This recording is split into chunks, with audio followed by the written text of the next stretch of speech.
মেলাগড়ের RTI কর্মী প্রসেনজিৎ সাহাকে গাঁজা মামলায় ফাঁসানোর অভিযোগ ঘিরে রাজনৈতিক মহলে নতুন মাত্রা যোগ হয়েছে। এবার তার পরিবারের পাশে দাঁড়িয়েছেন কংগ্রেস নেতা তথা বিধায়ক সুদীপ রায় বর্মন। রবিবার মেলাগড়া ঠাকুরপাড়ায় প্রসেনজিৎ সাহার বাড়িতে গিয়ে পরিবারের সদস্যদের সঙ্গে দেখা করেন তিনি।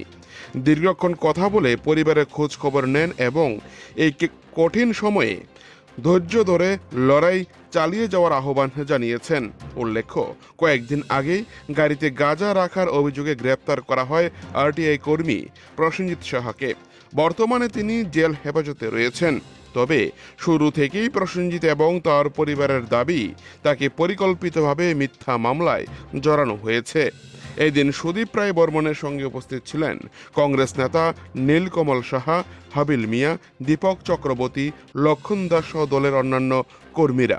পরিবারের সঙ্গে সাক্ষাৎ শেষে তিনি অভিযোগ করেন, দুর্নীতির বিরুদ্ধে সোচ্চার হওয়া এবং বিভিন্ন বিষয়ে আরটিআই করার কারণেই প্রসেনজিৎ সাহাকে টার্গেট করা হয়েছে।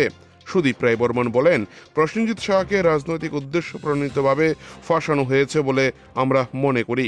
তিনি বিভিন্ন অনিয়ম ও দুর্নীতির বিরুদ্ধে তথ্য জানার অধিকার আইনের মাধ্যমে প্রশ্ন তুলতেন, তাই তাকে চক্রান্ত করে এই মামলায় জড়ানো হয়েছে।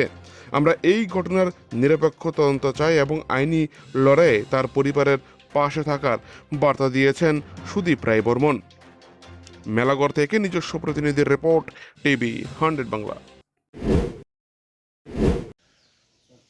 তো কিছুদিন বাদেই যখন দেখলো যে এরা লুটপাট ছাড়া কিছুই না, 8 মাসের মাথায় সে পদত্যাগ করে এবং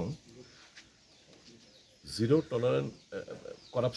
করাপশন নামে একটা সংগঠন তৈরি করেন এবং একজন সক্রিয় আরটিআই অ্যাক্টিভিস্ট।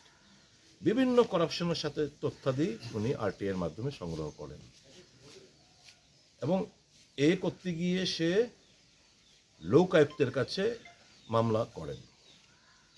তাকে ফাঁসানো হয়েছে গত 12 তারিখ।